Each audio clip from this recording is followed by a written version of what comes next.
Okay, Media Network's Man on the Street. I'm just curious. I'm Native American.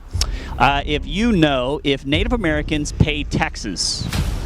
No, I don't. I'll be honest with you, I don't. You don't know? Indigenous people don't pay taxes. How often have we heard that one, or something very similar?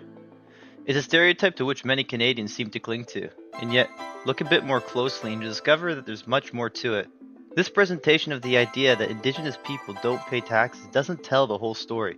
It is an oversimplification that reinforces misinformation and perpetuates harmful stereotypes.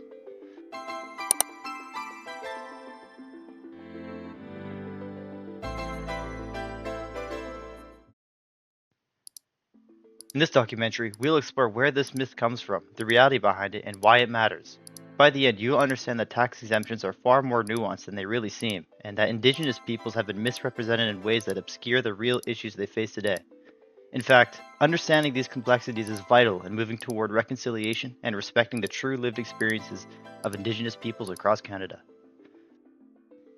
To really grasp why the tax exemption myth has endured, we first need to consider its history. The cause of this myth can be found in the Indian Act of 1876, which has been controversial and contentious for more than a century. The Indian Act was enacted with the aim of legislating the lives of Canadian Indigenous peoples and controlling their relationship with the Canadian state.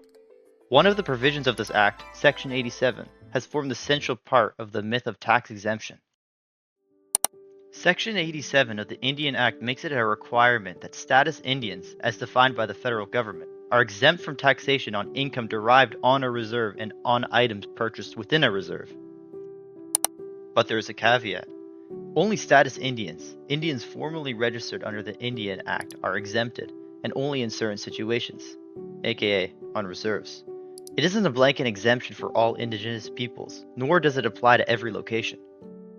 It was originally employed as a way of paying back Indigenous peoples for the expropriation of their ancestral lands and resources. It was granted as protection so that they could survive colonialism, as Indigenous peoples were being forced off their ancestral homelands and onto small, overcrowded reserves. Over the years, the tax exemption has been misrepresented and misinterpreted. What's important to note is that tax exemption does not mean Indigenous people are exempt from the taxation in general. If an Indigenous person lives off reserve, they are subject to the same taxes as any other Canadian citizen. And even on reserves, there are limitations to what being exempt from taxation means. The myth of tax exemption ignores these realities and leads people to believe that all Indigenous people, regardless of where they live or their status, are exempt from paying taxes.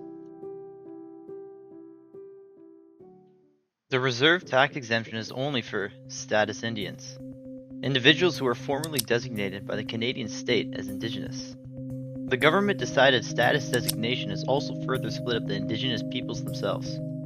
The majority of Indigenous people who do not fit under the status category of the Indian Act are not in line to benefit from the possibility of obtaining these exemptions, though they are just as Indigenous and have the same issues.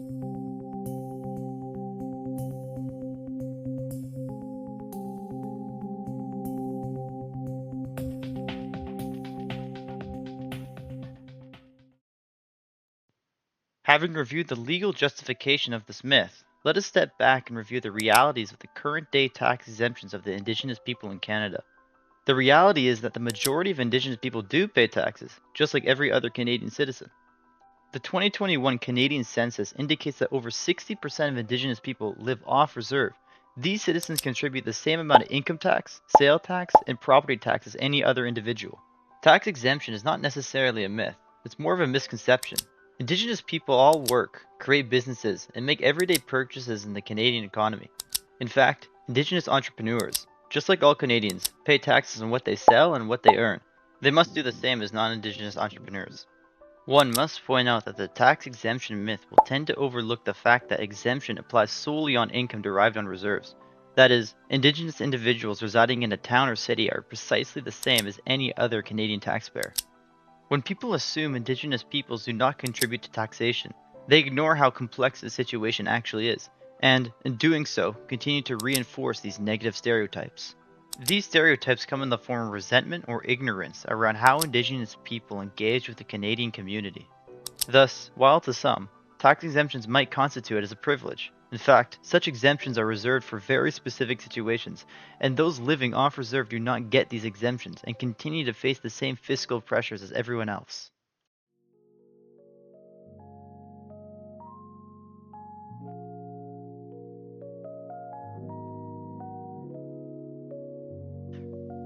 Instead of having to rely on all these stats and government statistics alone, let us listen to the voice of Indigenous peoples themselves. Doing that, we get to learn better on how these stereotypes actually impact them.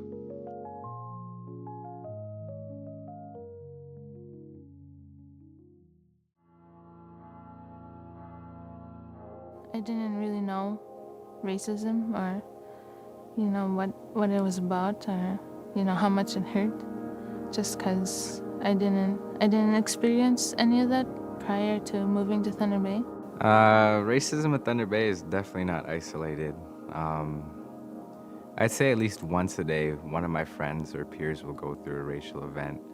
I don't think it's safe, especially if you're, young, young Aboriginal by yourself. I hear that, Aboriginal people are lazy, they're always late, drunks, alcoholics. People tell me that, Indians are lazy, and that's what I hear, and Indians are all drunks. We get things handed to us. We don't need to pay for things, we're drunk. I've been called a drunk, I've been called a drug addict, I've been called dirty, and that's not right.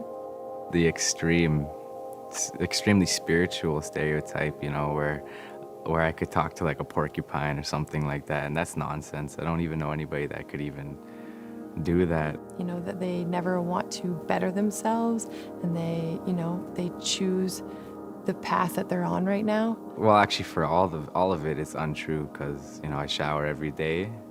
I've never done drugs, never drank, and not a lot of people can say that, even white people. So for them to have those assumptions about me is really wrong. And there's a lot of resentment that you hear in those comments, but that resentment comes from a lack of understanding of why that relationship exists. But there's a point in time where you kind of question, do I want to be an Indian? Because that's how bad everybody makes it seem. But when we look at stereotypes, that's one thing we should do, is that it's just a story that we've created in our own heads. Not their story, but our story. Where's that person coming from? Why are they here? I bet you this is what's happening in their life, because look at them. And what purpose do the stereotypes serve? Because with colonial processes, in order for colonization to happen, dehumanization of Indigenous people need to happen. And so stereotypes, in my opinion, perpetuate that dehumanization.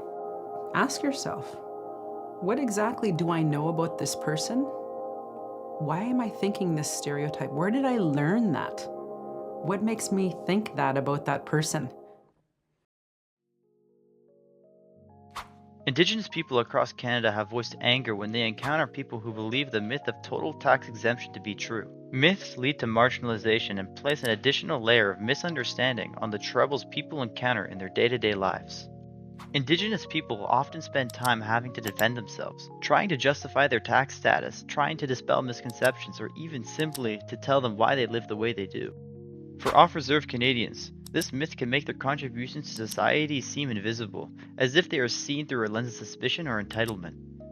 It's important to note that these stereotypes are not just bothersome, they legitimize systemic discrimination and racism, which in turn further isolate them from the broader Canadian community.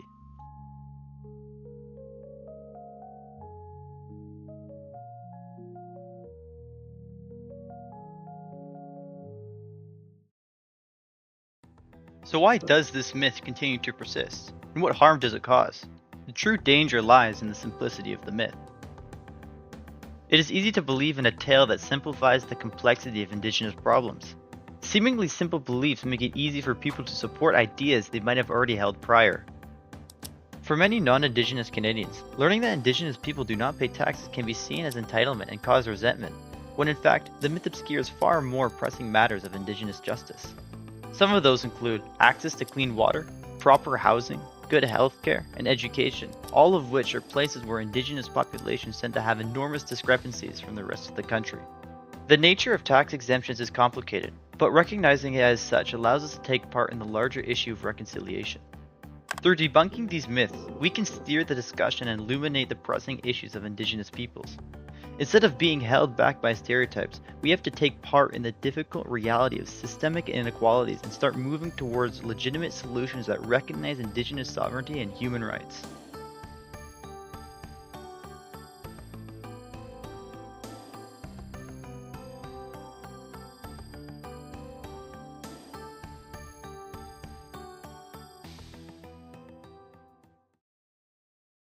As I've already mentioned, the notion that Indigenous people don't pay taxes at all is an oversimplistic take on a far more nuanced situation.